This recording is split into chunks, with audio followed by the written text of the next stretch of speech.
നമസ്കാരം. വളരെയേറെ വിഷമിപ്പിച്ച ഒരു സംഭവം.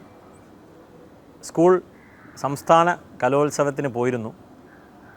സ്റ്റേജിൽ ഡാൻസ് പെർഫോമൻസ് നടക്കുകയാണ്. ഗ്രൂപ്പ് ഡാൻസാണ്. ഒരുപാട് ടീംസുണ്ട്. കാണികളുടെ കൂട്ടത്തിൽ ഞാനുമുണ്ടായിരുന്നു. എൻ്റെ അടുത്ത് ഒരു പാരൻറ്റ് അവരുടെ കുട്ടി അടുത്ത പെർഫോമൻസിനായിട്ട് കാത്തിരിക്കുകയാണ്. ഇങ്ങനെ ഡാൻസ് പെർഫോമൻസ് നടക്കുന്നതിനിടയ്ക്ക് ഈ സ്ത്രീ, ആ അമ്മ, കുട്ടിയുടെ അമ്മ പ്രാർത്ഥിക്കുകയാണ്. സ്റ്റേജിലുള്ള ഗ്രൂപ്പ് ആ കുട്ടികൾ തെറ്റിക്കണേ എന്നുള്ളതാണ് പ്രാർത്ഥന. എന്തെങ്കിലുമൊക്കെ തെറ്റിക്കണേ, ആരെങ്കിലും താഴെ വീഴണേ എന്നുള്ളതാണ് ചിന്ത. അത് വ്യക്തമായിട്ട് കേൾക്കുവാൻ ഇടയായി. അവർ തെറ്റിച്ചാൽ, അവർ താഴെ വീണാൽ തൻ്റെ മകൾക്ക് ഡാൻസിന് ഫസ്റ്റ് ലഭിക്കും.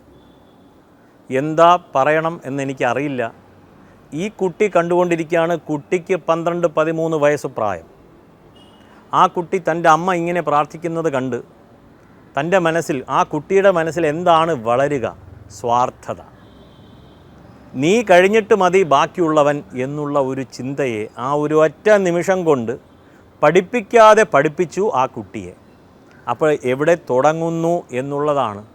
അപ്പോൾ അച്ഛനമ്മമാരിൽ നിന്ന് ഇതൊക്കെ തുടങ്ങുകയാണ്. വീട്ടിൽ നിന്ന് തന്നെയാണ് ഈ സ്വാർത്ഥ താല്പര്യമൊക്കെ തുടങ്ങുന്നത് എന്നുള്ളതാണ്. പലതരം സിറ്റുവേഷൻസ് ഉണ്ട്. പല സ്ഥലങ്ങളിൽ നിന്നും നാം പഠിക്കുന്നു. സംസർഗേ ഗുണദോഷ ഇതെല്ലാം ഉണ്ട്. എങ്കിലും ഈ ഒരു സിറ്റുവേഷനിൽ ആ കുട്ടി പഠിച്ചത് ഞാൻ കഴിഞ്ഞിട്ട് മതി, എനിക്ക് ഫസ്റ്റ് വേണം എന്നുള്ള ചിന്ത. അപ്പോൾ എല്ലാ സ്ഥലത്തും എവിടെ പോയാലും ആ കുട്ടി വളരുമ്പോൾ അതിനെക്കുറിച്ച് ചിന്തിച്ച് സ്വാർത്ഥ താല്പര്യത്തിലേക്ക് നീങ്ങി മനസ്സ് മുഴുവൻ കലുഷമായി സമൂഹത്തെയും അങ്ങനെയാക്കി മാറ്റും എന്നുള്ളതിൽ മാറ്റമില്ല. സമാനമായ ഒരു അനുഭവം കൂടി. സ്കൂളിൽ പോകുവാനായിട്ട് ബസ് വരുന്നു. 4-5 കുട്ടികളുണ്ട്. എൻ്റെ മകളുമുണ്ടവിടെ. ബസ്സിലേക്ക് കയറുവാനായിട്ട് തിരക്കാണ്.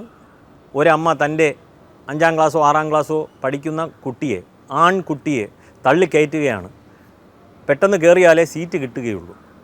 അവിടെ 3-4-5 പെൺകുട്ടികളുണ്ടായിരുന്നു. ഒരുപക്ഷെ ആ അമ്മ ആ കുട്ടിയുടെ അടുത്ത് പറയുകയാണ്, മകനെ നില്ല്, ആദ്യം പെൺകുട്ടികൾ കയറട്ടെ, അതിനുശേഷം നീ കയറിയാൽ മതി എന്നുള്ള ഒരു വാക്ക് പറഞ്ഞിട്ടുണ്ടായിരുന്നെങ്കിൽ,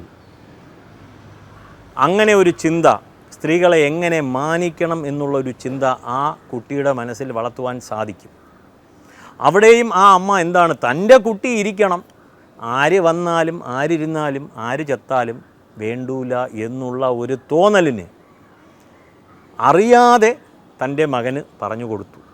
ഇനി ആ സ്ത്രീ ചെയ്തത് ശരിയാണോ തെറ്റാണോ, അല്ലെങ്കിൽ അപ്പോൾ ചിന്തിച്ചിട്ടാണോ ചെയ്തത് എന്നൊന്നും എനിക്കറിയില്ല. പക്ഷേ ഈ സംഭവം നടന്നു. ആ കുട്ടിയുടെ മനസ്സിൽ ഞാനല്ലാതെ ലോകത്ത് വേറെ ആരുമില്ല എന്നുള്ള ചിന്തയ്ക്ക് വിത്ത് പാകി. ഇതിൽ നിന്ന് നാം പഠിക്കേണ്ടത്, ഇവിടെ ശനിയോ രാഹുവോ കേതുവോ അതെല്ലാം പിന്നീട്, അതും ഇതുമായിട്ട് യാതൊരു ബന്ധവുമില്ല.